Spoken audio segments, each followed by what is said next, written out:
Haleluya, haleluya, shalom blessed people. Kiranya berkat dan damai sejahtera Allah dalam Tuhan Yesus Kristus menjadi bagian kita sepanjang hari ini.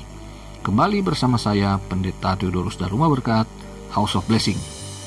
Tema renungan firman Tuhan hari ini adalah membangunkan Tuhan.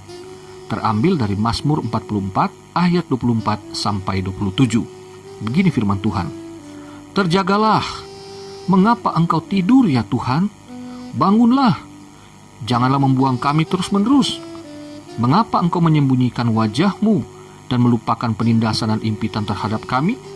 Sebab jiwa kami tertanam dalam debu, tubuh kami terhampar di tanah. Bersiaplah menolong kami, bebaskanlah kami karena kasih setiamu. Blessed people, saudara yang terkasih dalam Tuhan, Israel dikatakan sedang membangunkan Tuhan melalui Mazmur ini. Tuhan yang tertidur. Mungkinkah Tuhan Allah Israel tertidur, saudara? Bukankah dikatakan sebaliknya di dalam Mazmur 121 ayat 4? Sesungguhnya tidak terlelap dan tidak tertidur penjaga Israel. Bukankah Baal, dewa sesembahan bangsa lain, yang tertidur menurut loh-loh batu dari Ugarit, Libanon, dan pengakuan yang sama dari para nabinya di atas gunung Karmel saat mereka bertanding dengan Elia? Saudaraku, apa yang dituliskan Mazmur ini tentulah, ya, ini kan bahasa sastra, ya, bentuknya antropomorfis, idiomatik. Jadi Tuhan diibaratkan sedang tertidur karena dalam konteks Mazmur pasal 44 ini Israel menderita kekalahan. Seolah-olah Tuhan tidur, seolah-olah Tuhan tidak mendengar, seolah-olah Tuhan tidak mau menolong mereka. Itu sebabnya mereka perlu membangunkan dalam tanda petik Tuhan yang diibaratkan manusia yang tertidur. Karena orang tertidur biasanya tidak mengetahui apa yang terjadi di sekitarnya. Nah, saudara yang terkasih, apa yang dikatakan di sini mewakili pencarian jawaban oleh kumpulan orang percaya sesudah mengalami kekalahan demi kekalahan, saudara. Masalahnya di sini, jika rakyat dan raja Israel justru mencari Tuhan, mengapa Tuhan tidak membela mereka? Mengapa Tuhan tidak menolong mereka? Sebab dikatakan dari ayat 18 sampai ayat 22 bahwa mereka tidak seperti orang-orang yang sebelum atau sesudah mereka nantinya, yaitu orang-orang yang meninggalkan Tuhan, orang-orang yang mengabaikan kehadiran Tuhan di tengah-tengah Israel. Jadi saudaraku, di sini kita melihat kemudian yang menjadi kuncinya di ayat 23. Oleh karena engkau, kami ada dalam bahaya maut sepanjang hari. Kami dianggap sebagai domba-domba sembelihan. Nah, saudaraku, jadi Israel ternyata sadar bahwa situasi ini atas seizin Tuhan. Gara-gara adanya musuh, adanya orang-orang yang mengancam, justru disitulah Tuhan menempatkan Israel untuk berhadapan. Jadi saudaraku, dalam keseharian kita pun seringkali kita tidak mengerti. Saya setia beribadah kepada Tuhan. Saya setia melayani Tuhan. Saya juga setia di dalam membantu sesama manusia. Saya juga terlibat di dalam pelayanan-pelayanan diakonia. Saya juga terlibat dalam pelayanan doa dan sebagainya. Tetapi mengapa ada banyak tantangan, ada banyak masalah, ada musuh-musuh yang datang silih berganti, dan saya sepertinya tidak mendapatkan pertolongan Tuhan? Saudara, di sini kita harus ingat bahwa tidak selalu karena dosa kita menderita. Memang ada kalanya Israel ditinggalkan Tuhan karena mereka menolak untuk setia kepada Tuhan. Mereka bahkan meninggalkan Tuhan dengan menyembah berhala. Tetapi di sini konteksnya adalah orang Israel baik rakyat, baik raja, setia.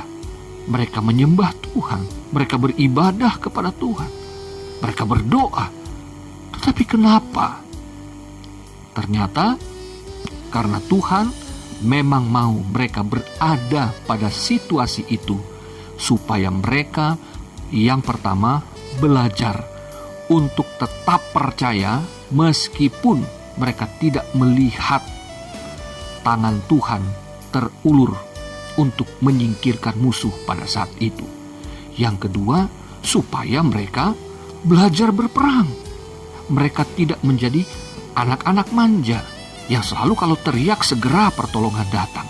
Tapi ada saatnya peperangan-peperangan ini justru mendewasakan pemahaman, pengenalan Israel kepada Tuhan. Pengenalan Israel akan pribadi Tuhan, akan apa yang menjadi kehendak Tuhan bagi mereka, bangsa yang dipilih Tuhan ini. Saudara, ada kalanya juga Tuhan mengizinkan kita menghadapi situasi yang sangat pelik, supaya kita belajar percaya meskipun tidak melihat mujizat di dalam iman percaya kita. Dan Tuhan ingin kita juga terus belajar untuk menjadi dewasa, belajar percaya pada janji-janji Tuhan, belajar percaya bahwa Tuhan tidak pernah terlambat meskipun saat itu rasanya sudah tidak mungkin menurut waktu kita pasti menang. Karena kita selalu menggunakan pikiran kita, perasaan kita, bukan berdasarkan kebenaran firman dan janji Tuhan. Jadi saudaraku, mari kita belajar bahwa Israel ternyata dalam situasi ini tetap percaya dengan mereka berfokus kepada Tuhan. Doa-doa mereka meskipun terkesan membangunkan Tuhan yang tertidur seolah-olah mereka tidak percaya, tetapi tidak.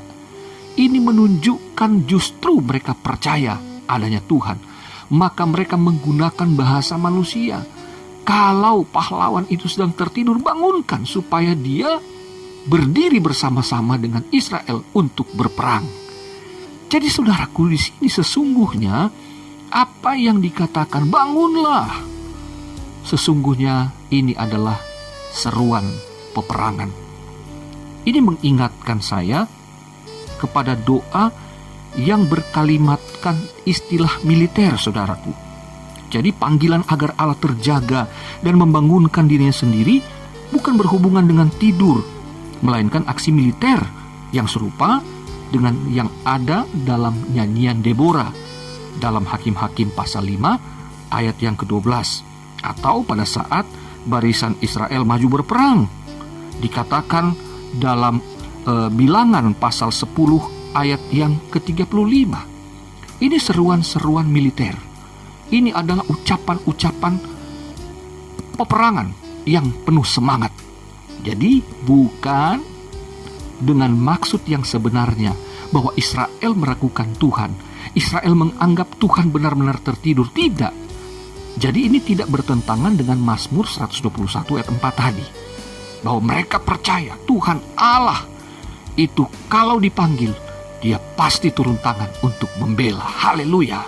Nah, saudaraku yang terkasih, kalau kita melihat juga ayat ini, khususnya ayat 23 tadi, dikutip oleh Rasul Paulus dalam Roma pasal 8, mulai ayat yang ke-35 dikatakan, siapakah yang akan memisahkan kita dari kasih Kristus? Penindasan atau kesesakan atau penganiayaan atau kelaparan atau ketelanjangan atau bahaya atau pedang? Seperti ada tertulis, oleh karena engkau kami ada dalam bahaya maut sepanjang hari. Kami telah dianggap sebagai domba-domba sembelihan. Tetapi dalam semuanya itu, dalam semua hal yang dikatakan ayat 35, penindasan, kesesakan, penganiayaan, kelaparan, telanjangan, bahaya atau pedang, dikatakan di sana, kita lebih daripada orang-orang yang menang. Bukan kekuatan militer, bukan kekuatan manusia, tetapi apa? Oleh Dia, Tuhan Yesus Kristus. Dia yang telah mengasihi kita. Sebab aku yakin bahwa baik maut maupun hidup, baik malaikat-malaikat maupun pemerintah-pemerintah, baik yang ada sekarang maupun yang akan datang, atau kuasa-kuasa baik yang di atas maupun yang di bawah, ataupun sesuatu makhluk lain, tidak akan dapat memisahkan kita dari kasih Allah yang ada dalam Kristus Yesus, Tuhan kita. Jadi saudaraku yang terkasih, ini adalah sebuah pernyataan iman yang luar biasa. Paulus pernah mengalami hal-hal yang disebutkan tadi.